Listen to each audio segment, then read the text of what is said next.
Leadership is hard. Titles change overnight, expectations pile up fast, and nobody hands you a survival map. That's why Leadership on the Rocks exists. Hi, I'm Bethany Rees, leadership coach, author, and speaker. And for 2 decades, I've been equipping leaders to navigate the wild, unpredictable terrain of leading people. Whether you're a new leader trying to find your footing or a seasoned leader trying to reclaim clarity, this podcast gives you the tools, truth, and encouragement you need to thrive in both your professional and personal lives. Each week, I sit down with leaders who have weathered storms, climbed mountains, and learned what it takes to lead without losing yourself in the process. If you're ready to build steady, grounded, life-giving leadership, this is your place. Let's climb together. I could spend days sharing with you all of the hard-fought lessons that I have learned over the years. But a lot of those lessons started and ended with me. You can't change an organization if you don't first look at yourself in the mirror. And leading with hope is an intentional practice of self-awareness. We're building self-awareness through self-reflection. This is the Leadership on the Rocks podcast, where we equip and empower leaders like you to thrive in and create harmony between your professional and personal lives. I'm your host, Bethany Rees, and in today's episode, we're going to be talking with Dr. Brandi Kelly about the power of hope, or how leaders can foster resilience, joy, and connection with their teams. Dr. Brandi Kelly brings 20 plus years of heart, hustle, and hands-on leadership and education. She is a licensed clinical social worker and a Maxwell certified coach who has served as a school social worker, principal, and superintendent. Recognized with Elementary Principal of the Year Award and Middle School Principal of the Year Award, Brandi is also the founder of Spark Hope EDU. Through her hope system, habits, optimistic outlook, purpose, and excellence, she shares the good stuff. We're talking hope, love, and joy. Her mission is to equip leaders to build resilient schools and communities where people feel seen, heard, and valued. Welcome to the Leadership on the Rocks podcast, Dr. Kelly. Brandi, so excited to have you. Thank you. I appreciate you having me on the show today, Bethany. I've been looking forward to this. And all right, so for those of you that don't know, I'm going to call you Brandi. We are actually fast becoming friends. We've had virtual coffees plenty of times. I know you're in Illinois and I'm in Arkansas, but you and I are cut from the same cloth, sister. So Absolutely. I'm so excited to have you here. And I got to say, you talk about things that I don't hear a lot of leaders talking about, and yet it is so important. You talk about hope. You talk about love, you talk about joy, you talk about these things that we don't often equate with leadership. And that's one of the reasons I'm so excited to have you on the show, because you and I have been, hanging out and becoming fast friends. I'm getting to learn more about this. I'm like, every leader needs this. Come on the show, talk to me about it. So I'm so excited to have you here and talk about hope. All right. So for those out there being like, who's Hope? Where is she? I don't know what she is. Can you just give us like an umbrella working definition? What is hope? That's a great question, Bethany. And I appreciate you asking me that question, because for me, the definition of hope is rooted in my faith. And it comes from a scripture that my mom frequently quoted when my brother Brandon drowned. And that's Romans 8:28. And it says in the Bible that we know that in all things, God works for the good of those who love him and are called in accordance to his purpose. So my heart's desire is to find purpose in the pain that we dealt with as a family. And, that happened many, many years ago. I was 15. My brother Brandon was a 7th grader. He and my little brother Dustin went on a horseback ride on a Saturday afternoon. And I was getting ready for prom. I frequently say that I felt like Cinderella because that was my chore. Every week I had to clean the house. And it was no different on that rainy Saturday afternoon. I had to clean the house before I could go to prom.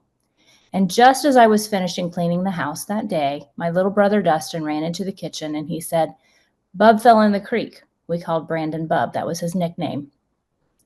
And we really didn't think a whole lot of it because the creek in our mind was just a small body of water. It was something that we waded in whenever, we were playing as kids. And so my mom and dad went to look for him with Dustin. They sent me on to prom. My aunt came and took pictures, did the whole thing.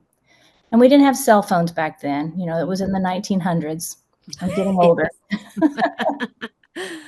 But I got to prom and somebody said, her brother's dead and she's at prom.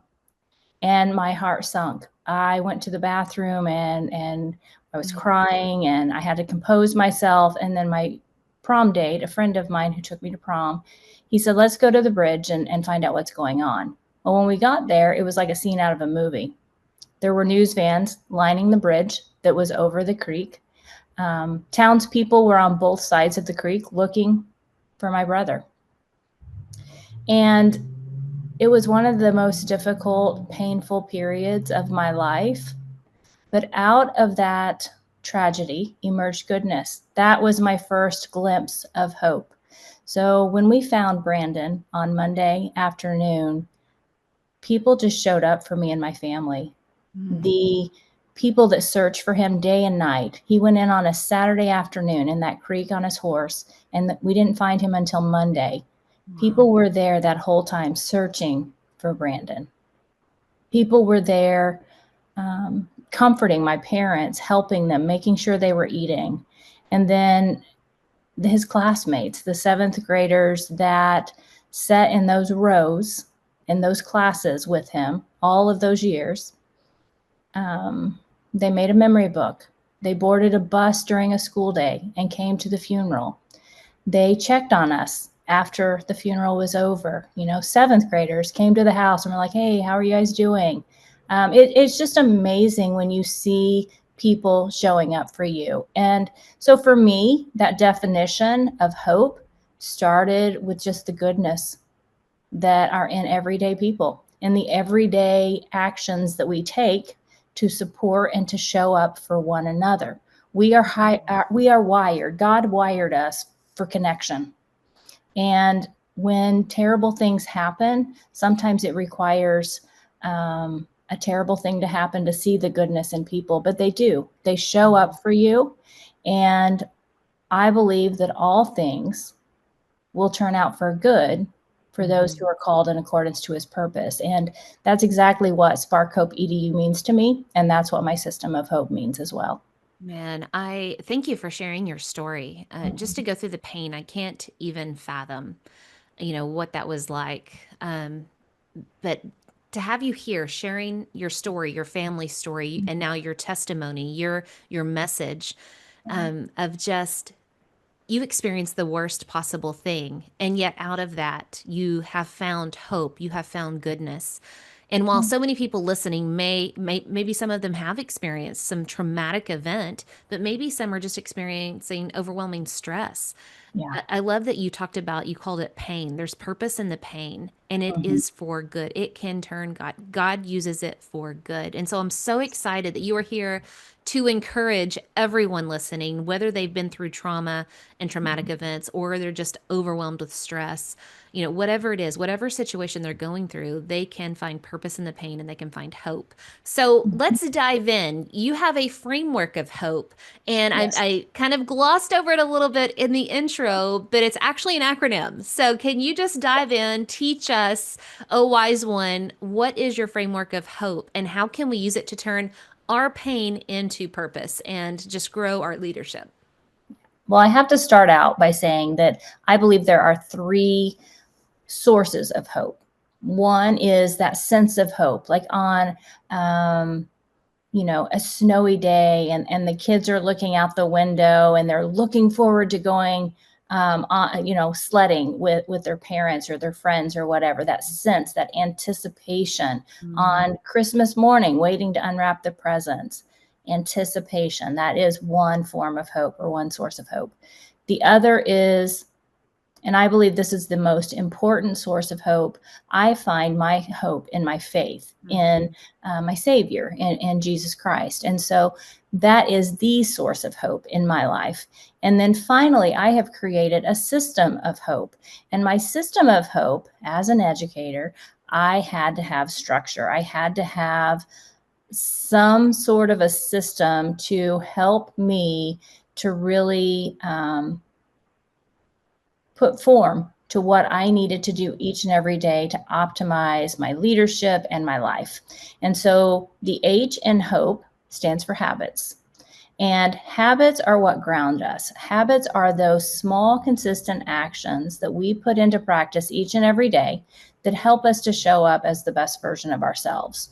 For instance, whenever you get to work in the morning, you have a choice. You can either open your email and start there and go down that spiral of negativity that it could Yep. potentially present to you, or you can create some intentions for the day. You can ground yourself in maybe some deep breathing and setting intentions for your day and visualize the day that you want to unfold in front of you. And I believe that will help you to cultivate that life and that leadership that you envision. And then the O is optimistic outlook. For me, that's mindset. Everything starts Oh, in your yes. mind, the battlefield of your mind. And we are wired for survival. That's the fight or flight mode. And talking to so many leaders as I was writing my book and as I have been doing leadership coaching in this season of my life, what I am learning is that there are so many people who are just flooded by cortisol each and every day, that stress hormone, because they're in that fight or flight mode. And we have to make some changes in our mindset and start focusing on reframing obstacles into opportunities, or calming the chaos by implementing some of those habits and some of those exercises and practices that I talk about in my book, because it all starts in the mind. I read some research recently and it said that 70 to 80% of our thoughts are negative, and of those negative thoughts, they're on a loop. So if you do a thought journal and just, as the Bible says, take captive your thoughts. Look at your thoughts. What are the patterns? Because in those patterns, you will begin to see themes. And a lot of times, those themes, and this is where the clinical social work part of me comes in, those themes are rooted in issues that you have not yet mastered, issues that you have not yet went through, dealt with, and healed from. And, I've talked to some people, and maybe that theme is they don't feel worthy. They feel like they're the imposter sitting in this chair and they're just showing up and trying not to be found out. Or maybe they're afraid that people are going to abandon them and they're not going to have a circle of support to help them in their life and their leadership. And if we're operating out of that fear mode instead of love mode, and our mindset is rooted in fear, you are not going to be able to create the life that you envision for yourself. And I've got to stop there and just say, if you've envisioned that life for yourself, because that's the first step. Talking to leaders, I have found that many of them are just, there's so much coming onto their plate. There's so many issues. They don't take time to really dream and to think about, what is the life I envision? What is the legacy I want to lead?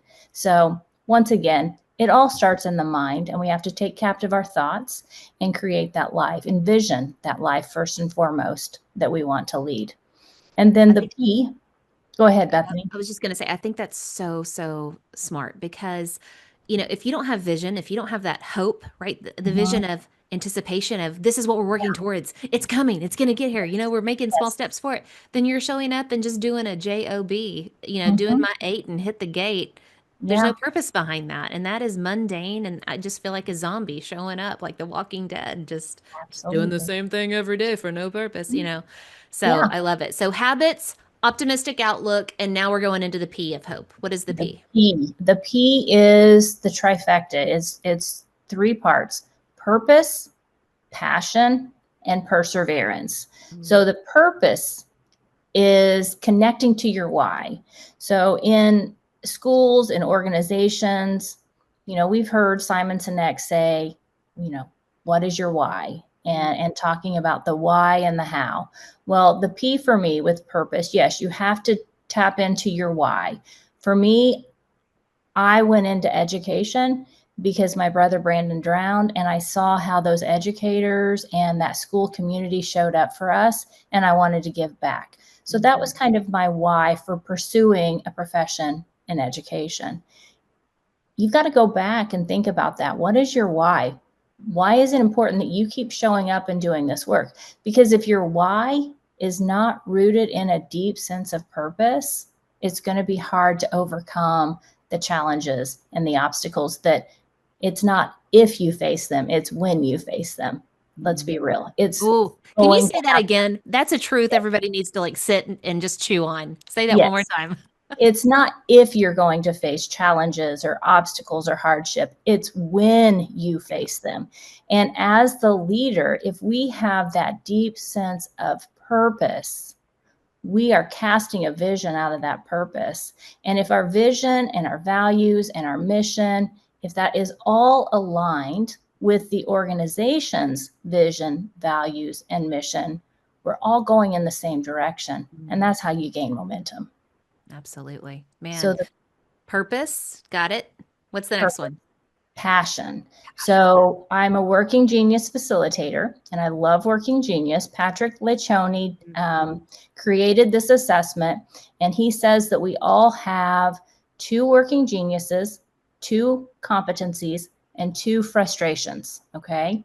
If we spend time doing what fuels our passions, our energy is not going to be drained. And if we don't, we are going to be, it's drained. Our energy is going to be drained. So when you think about passions, we need to almost take an energy audit of what fuels our passions, what drains our energies, and how do we protect our peace. So that passion piece is just doing what really lights you up. And then finding out in your team, what are your other teammates' working geniuses or strengths, or however you want to categorize that or name that, whatever vocabulary you want to use. But then delegate, and delegate well. Don't delegate the tasks, delegate the responsibilities, and then allow them to run with it out of their purpose and their passions. And then that just allows us, Bethany, to persevere. If we are cultivating that purpose and that passion, we are going to be able to persevere. And in today's society, I call those three things grit. We have to have grit to lead ourselves well and to lead others well. Man, those are so good. The three P's. I just want to go, please listen. Purpose, passion, perseverance. I Yes. mean, these are so true. Whenever you have purpose, you just have a reason to wake up in the morning. Whenever you have passion and you're going and working in an area where you feel equipped and called and qualified and all those things, I mean, you're feeling so confident and good, not arrogant confident, but like a humble confidence. Right. And whenever you, and I love it, this goes back to what you said earlier, when you face challenges, not if, but when you do, you have so much momentum behind your purpose and your passion, you're going to Yes. persevere. You're going to overcome it. It's all tied together. And I just think it's perfect. Thank you. Yes, I love that. I love that. Well, and then that brings me to the E, Bethany. E is for excellence, and that's that life you envision. That's your, that's your North Star. You are going to that direction. Now, I do have to say that you learn a little and you do a little. I believe that's one of those sayings that we hear in the Maxwell certification process. Do a little, learn a little, do a little, learn a little. But the fact of the matter is, sometimes we set a course for ourselves and God laughs. Guilty as charged, ma'am. Same. God, did you not get a copy of the book that I wrote for my life? Because you're not following it very well. Exactly. I tried to tell God what Yeah. my life was going to look like. I was going to be, a school social worker for 10 years. And then I was going to be a principal for the rest of my career in my home school. That was the end goal. But God had other plans, and he took me to other districts, and the experiences that I learned through that process, I would have probably never learned otherwise. And the people I met in the process, that's where all the goodness happens, right? It's the people, not the programs, not the schools, not the organizations. It's the people that God allows you to do life with. And, for me, excellence is just getting 1% better every day, not comparing myself against you, because you and I are gifted differently. We have different strengths to bring to the table, but it's just looking at my progress and seeing the blessings and the lessons that God has presented me with in my life, and just getting a little bit better every day and going forth and just doing the best that I can to equip other people out of the pains, out of the lessons, out of the blessings, out of my life, sharing my story, sharing my testimony, and spreading hope so that people know that all things work together for the good of those who love the Lord and are called in accordance to his purpose. If you're enjoying the Leadership on the Rocks podcast, be sure to subscribe and follow so you don't miss a single episode. And also, please rate the show. We hope to earn 5 stars in serving you in leadership, and through your ratings, it'll help us get the word out about what we do here at Leadership on the Rocks. Now, back to the show. It's so good. I love, and that's why, I said this at the beginning. Not a lot of leaders are talking about this. Right. You have so many people going up to do daily battle in their work, whatever it is, whatever it is that they're trying to do, they're constantly faced with problems, conflicts, constraints all the time.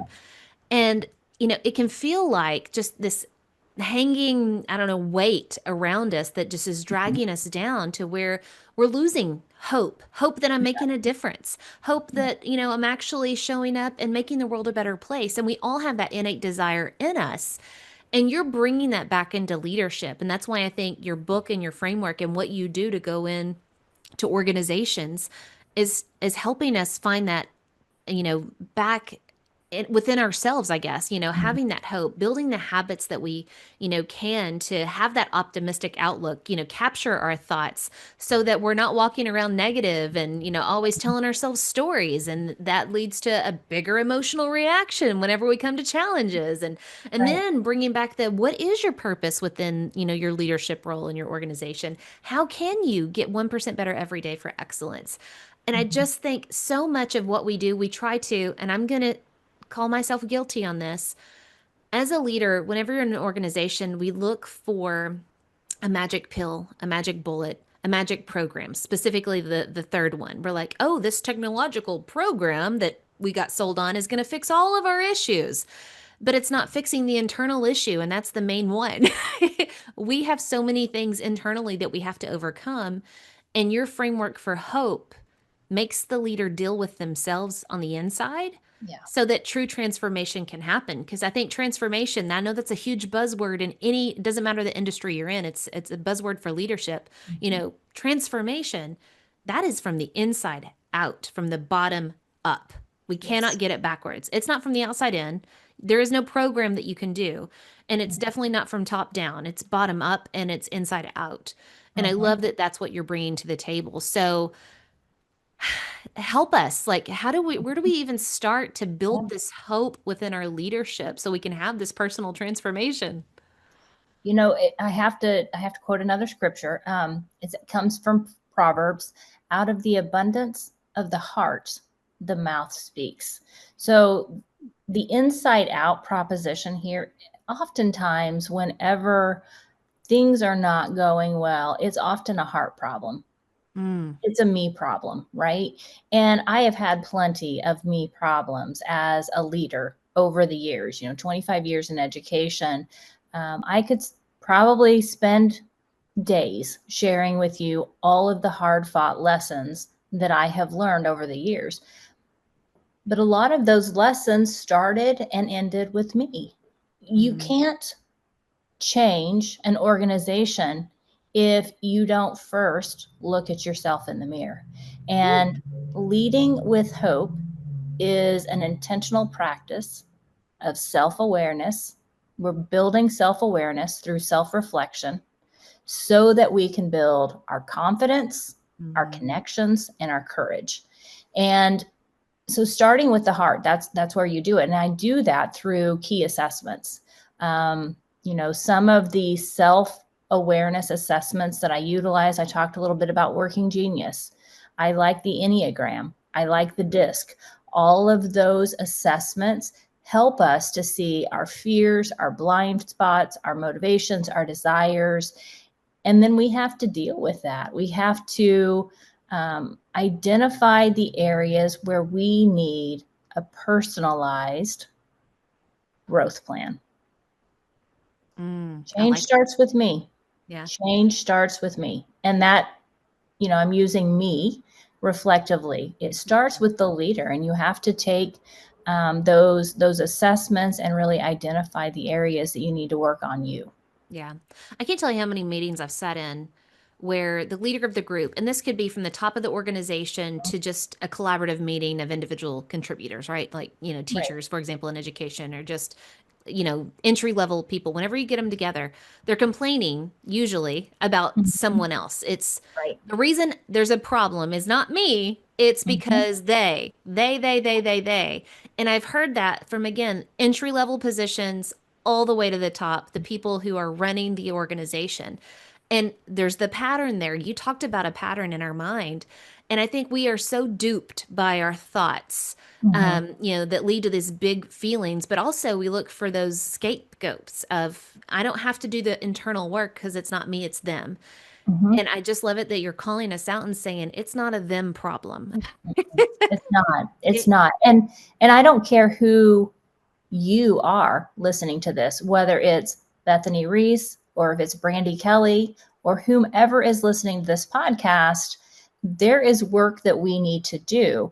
And the first person that we need to examine as we are considering the changes that need to be made in our schools, in our organizations, in whatever group you're working in, is yourself.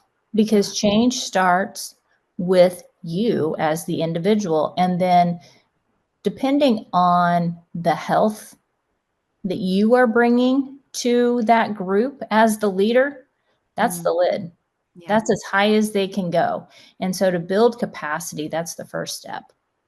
Man, have to build the capacity for leadership for ourselves, right? I love it that you're talking about John Maxwell's law of the lid, right? Yes, yes. If we're out of, and I love the way John Maxwell talks about this. Mhm. If, let's say there's 10 levels, but if you're a level 5, the people underneath you can never grow above a level 5 because you're the lid to their growth. And so Right. you as the leader have to constantly stay humble. I just can't even point out the amount of humility, like you talked about self-reflection in this. Mhm. Be humble and say, I can always get better. I can always grow. I am Right. not the end all be all of leaders. And there's so much Mhm. arrogance and pride. I think throughout the entire Bible, throughout the entire history of society, and I have a history degree, so I've done a lot of world history classes. Pride and arrogance is the downfall of so much. There's another Bible verse, right? Yep. Pride Yep. cometh before the fall. It And you does. have to do the self-reflection. And I love it that you're saying, all right, leaders, look at the system of hope, right? You've got to do some self-reflection. You've got to do the work Right. and you've got to grow yourself. But then you also say, leadership is really now, once you're starting to work on yourself inward, start helping people feel seen, heard, and valued. So can we now that we've talked about the inward work Mhm. that we need to do with hope, Yeah. and we start saying, okay, now that I'm building hope within myself and I'm growing myself, how can I start Mhm. pouring out goodness, pouring positive things into the team in which I lead? Yeah. And I can't really talk about this without talking about two of the major influences in my leadership around this whole topic of being seen, heard, and valued. When I was a principal at Ramsey Grade School, we decided to embark on the Leader in Me journey. And so that's a Franklin Covey program, and it is rooted in the 7 habits of you used to hear about it as 7 habits of highly effective people, and then they had 7 habits of highly effective teens. Well, Leader in Me took it down to 7 habits of happy kids. And Hmm. so in our schools, we were teaching our kiddos the 7 habits. Things like be proactive, that, going back to change starts with me, Yeah. and seek first to understand before being understood. There's 7 of them, and I won't go into all of them here because of time, But that was a huge influence because before you could teach those concepts to the kids as the adults, we had to learn them and we had to implement them authentically and ubiquitously across the curriculum. You mean you had to practice what you were fixing to preach or That's teach? right. That's right. Yes. And it was a requirement. There was intensive training for the entire staff before we even taught them. And then for the first year, we didn't teach the curriculum, we just lived the concepts. Okay. Mm. And we built the systems to sustain the work. That was a huge influence on my early leadership. And it's always stuck. It is probably, I always say it's the people, not the programs, that make schools great. But in this instance, this is a pretty great program that with the right people, you can make significant changes in school improvement plans, in initiatives, in culture and climate, in so many ways. So that was an early influence. And then another one was Dale Carnegie's book, How to Win Friends and Influence People. And I hate to admit this, and I have admitted it to my husband. I'm trying to be more humble. I'm working on that part of my person. But my husband has always been really good to say, people just want to know that they're important. And after reading that book, I shared with my husband, honey, you were right. People want to feel valued and they want to feel important. And with the issues we're dealing with in schools, people are leaving in droves. Why are they leaving? A lot of people like to cite that they're leaving because of too many tasks, too many duties, too much being added to their plate. And while all of that is true, I would argue that people are leaving because they don't feel important. They don't feel like they matter to the school or to the organization.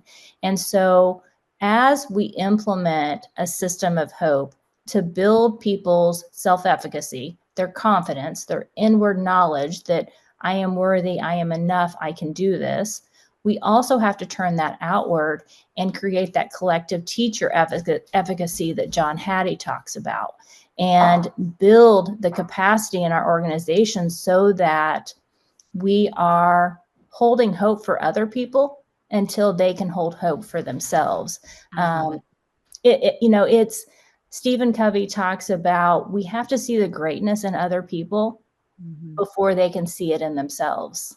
It's so true. And can I clarify real quickly? Efficacy, we talk about that a lot in education circles, but for those of you in different industries, efficacy is the belief that you make a difference, the belief that you can, make positive change happen. And so for teacher efficacy, I believe that no matter where this student comes into my classroom, whatever, let's go with reading level, it's very easy, right? Whatever reading level they're at, I'm going to add value to that child. I believe that I can make a difference. And so efficacy is that belief. And you don't have belief without hope, right? That you're making a difference. And so it's all connected. And so Yeah. I would ask you, just based on everything Brandi is saying, do you have efficacy? Do you have belief that whatever role you're serving in, that you're making a difference? Even if you're the one that is serving the coffee, cleaning the bathrooms, filing the report, and it seems like mundane work, your organization probably couldn't thrive without it, couldn't, function, couldn't serve. So there's always a purpose no matter what the role is. But do you have that belief, that efficacy? So thank you so much for bringing that up. And I think it's a great point, and I hope people learn more about that. Yeah. And it is, Bethany, you said that so well. It's that belief. We foster a belief, and everybody that we interact with, they can tell by the way that we're just the vibes we're putting off, our nonverbal language, our verbal, communication. They can see if we believe in them or not. And based on that power of belief, we're either building capacity or diminishing it. We're either fostering that confidence in those people, or we're telling them that they can't do it. And the power of belief is so, so huge in helping people to realize their full potential. It is so true. What you're making me think of is just as a leader, imagine yourself walking into a room. You're never bringing neutral energy with you. You are Right. either bringing positive energy or negative energy. Yep. It's not neutral. So, depending on your internal thoughts, your hope, your internal everything with that hope system. Yeah. Whenever you come in, if it's high, you're going to be bringing the positive energy that's pouring now into others of, hey, I believe in you. And you need to believe in you too. And before you know it, they're believing in themselves. And just imagine, that stacked champagne glasses. I'm not fancy like that, but I've seen it on TV. All those Yeah. stacked champagne glasses, and they pour it in the top champagne and just rolls down. It cascades to all the others. That's what I pray that you bring to your team as a leader is that Right. cascading of positively, things. And I'm not talking charismatic leadership. I'm not talking personality where you have to walk in and be like, "Hey, how are you doing? I believe in Right. you." That's not what I'm talking about. It's No. it's your internal just dealings with how you engage with others, but it starts from the inside. Whatever you have on the inside, if you have nothing but muck and yuck on the Mhm. inside, you're bringing negativity and that's what you're pouring out. So, Absolutely. Absolutely. And you were on my podcast recently and we talked about the fact that it all starts at home. mhm. So the relationships you have at home, the way you are leading yourself at home, that's where all of this starts. And you don't hear this said much in leadership circles, but we're either we're either leading with love or we're leading with fear. And I think that if you are showing up and you truly love your people, the people that you're serving, the people that you're leading, the people that you're helping grow in your school or organization, it's going to show. And the converse is true as well. And I hate to admit it, Bethany, but I have led in schools where it was so easy to love the people I led because they just exuded goodness. They were caring and they were compassionate and they always showed up for each other. That's how it felt to me. And then I've led in school districts where the opposite was true, where it was not easy to love. Now, I always strive to be kind, but Mhm. if I'm being honest, I did not always love the people that I led because some people are hard to love, but it is those people that probably need love the most, just like our Mhm. students that show up with behavioral problems. The ones that are most difficult to love are the ones that need the most love. Yeah, absolutely. You are so spot. So Mhm. we've talked about hope. Now we're kind of going into love and joy again, things that most Yeah. leadership circles aren't talking about, and yet it makes all the difference in the world. Mhm. And so we don't hear those words in leadership spaces, joy, love, Right. but how can we bring those qualities into our places of work? How can we, do we walk around and look at our, team members and be like, I love you, man. I love you, sis, or I mean, like, what does that look like for real? I don't, let's talk about Right. application of love and joy and what that looks like in the actual workplace. Yeah. The application is very simple. We tend to overcomplicate things, but in application, what this looks like is maybe as a principal, you're standing at the front door and you are greeting your students and your staff as they come in. Not just that singular focus on one or the other, but you're cultivating that community and that family vibe, that love vibe by authentically connecting with them, each and every one of them by their first name as they come in. Did you know that the sweetest word in the English language is to you, Bethany, is Bethany? It's your No, name. what? Yeah, it's your name. The sweetest word in your language is your name. I People love believe to it. be called by their name. Hmm. And when you can learn their names and connect with them authentically, I'm not saying fake it. I'm not saying, oh, Bethany, I love your outfit today or your hair looks amazing. If you mean it, yeah, say it. But Yeah. don't fake it. Be authentic because people can spot a fake a mile away. So that's the first step. That's just a very simple thing that you can do each and every day. And you know what it made me think of? It goes back to something you said. I feel like everything you're talking about is connected.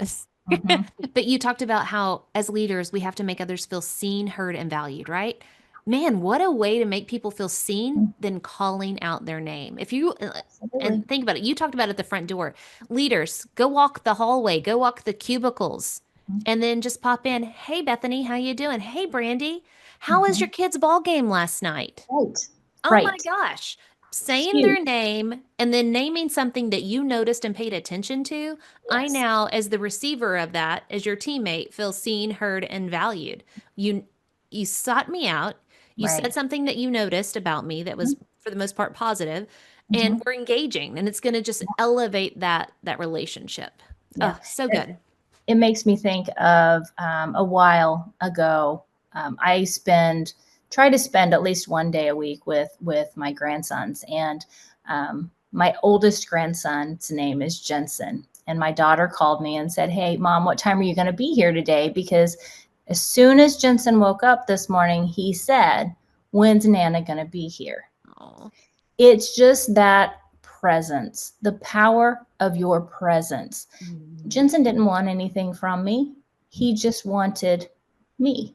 And how often do we show up in those spaces and say, "Hey, Bethany, when are you going to get your lesson plans to me?" Or how are we doing on those achievement scores in reading? Always feeling like people want something from you. But what if you just showed up in that space and said, "Hey, I just wanted to check in on you. How are you doing? What's going on with Joey or your husband or something in their life?" You don't want anything from them. You just want to connect with them and yeah. show them that you care about them and that they matter. Absolutely. And depending on your role, all roles have to be different.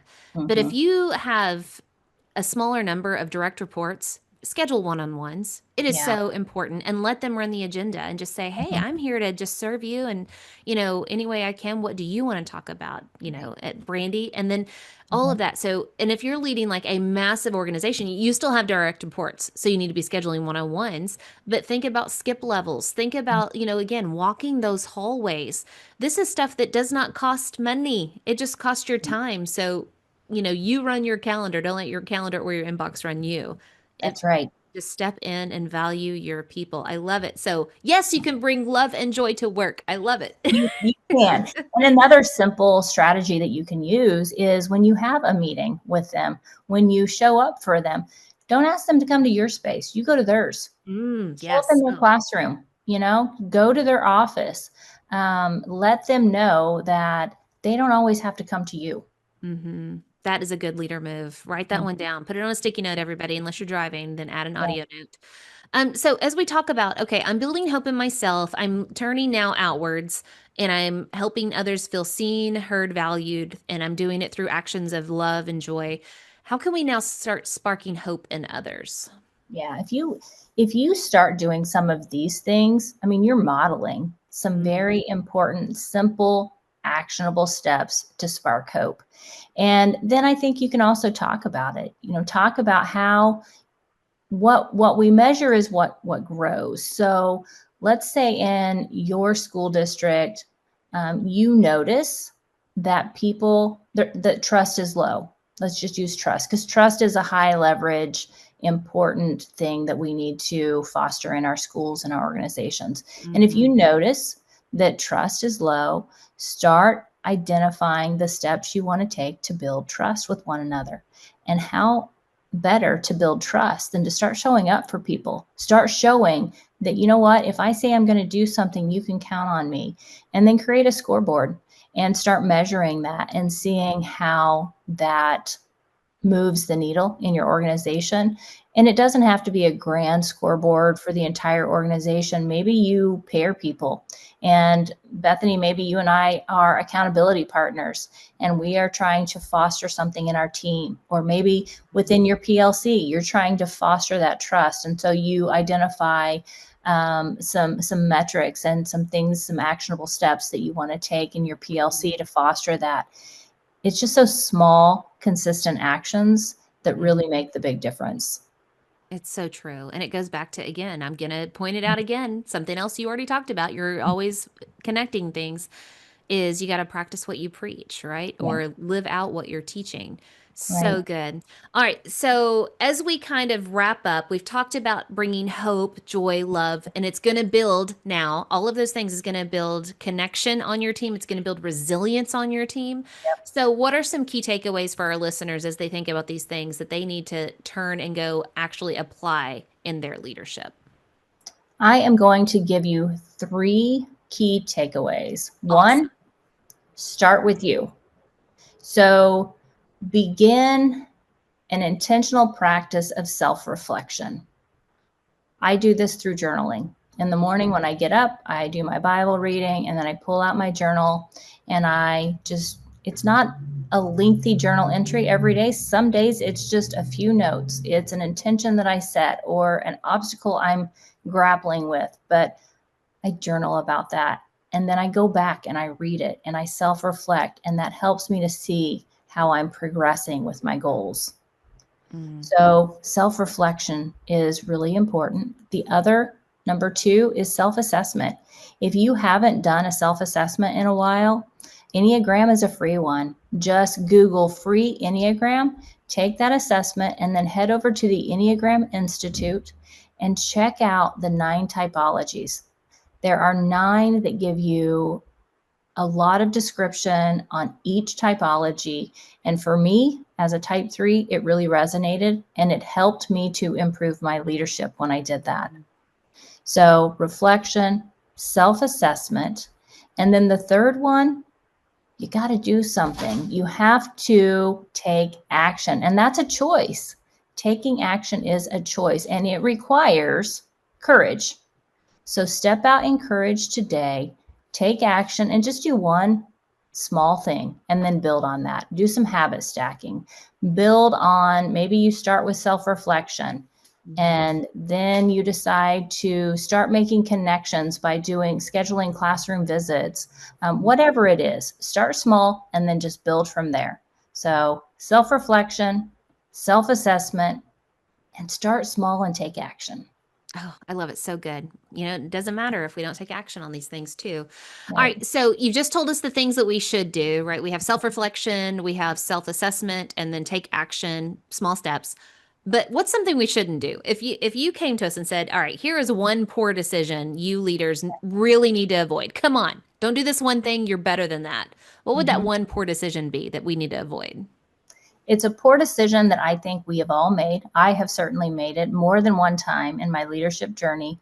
And that is getting stuck in my head, getting in my own way. And so, what I would encourage people to do is just get out of your head. I had a coach once, Bethany, that said, "You're just not that important. People don't think about you as much as you think that they think about you." And True statement. so there's only one person, or one, God is the only person that you have to answer to at the end of your days. So it doesn't matter what other people think about you. It doesn't matter. Get out of your head and lead with hope. I think that one was for me. I will take that and put it in my pocket. I get lost in my head a lot. All right, Brandi, where can our listeners go to learn more about you, Spark EDU, and Hope? Just the Yes. framework. I know you have a book, so tell us about where Yep. we can get that. Where can we go to get all this stuff? Absolutely. So my business is called Spark Hope EDU, and you can head over to my website, sparkhopeedu.com, and I'm on all of the socials, and you can find that on my website. I would encourage you, if you're at all interested in this idea of hope, to book a free consultation. I'm doing a Hope Fueled Leadership Kickstart, where we do 3 key assessments, and then we analyze those and create a hope and action plan for your life and your leadership. There's so much being put on leaders' plates today, and it just helps them to sort through the chaos and bring some confidence and connection and courage back into their leadership, reclaiming their vision for the future. So I would encourage you to book a free consultation, and I can share more with you about that. And of course, my book, yes, Lead with Hope, Building a System of Self-Efficacy, and that is available on Amazon. So check it out. I love it. All right, guys, I'm going to have links all in there as well as to the Enneagram because that's also a cool thing. But I just want to remind you, even Michael Jordan had a coach. Even the Yes. Olympians have coaches. We all need a coach, someone to help us see from a different perspective our Mhm. situation and help us reflect more on that. And Brandi, man, she is just so qualified. Not only has she been there, gone through that, and has the t-shirt, but she is certified in so many things, all the John Maxwell things and Enneagram and Patrick Lencioni's The Working Genius. I mean, all the things. So definitely reach out to her for that. And Brandi, thank you so much for being here. It's just been such a pleasure getting to know you and just learning from you. And I just love what you're bringing to leadership with bringing back how to find hope, because it feels like sometimes we're walking in wet cement and it Mhm. just feels like we're all doomed to, I don't know, do the same Yeah. thing every day. And you're bringing it back. You're bringing back our energy and our passion, all of those things. So thank you for what you're doing. Thank you for having me on the show today, Bethany. I appreciate it. All right, guys, until next time, continue putting in the work of building your life and leadership on the rocks, the essential rocks. God bless.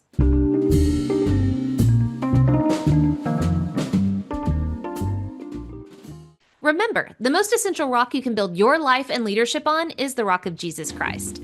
Today's Bible verse comes from Romans chapter 8, verse 28. And we know that for those who love God, all things work together for good, for those who are called according to his purpose.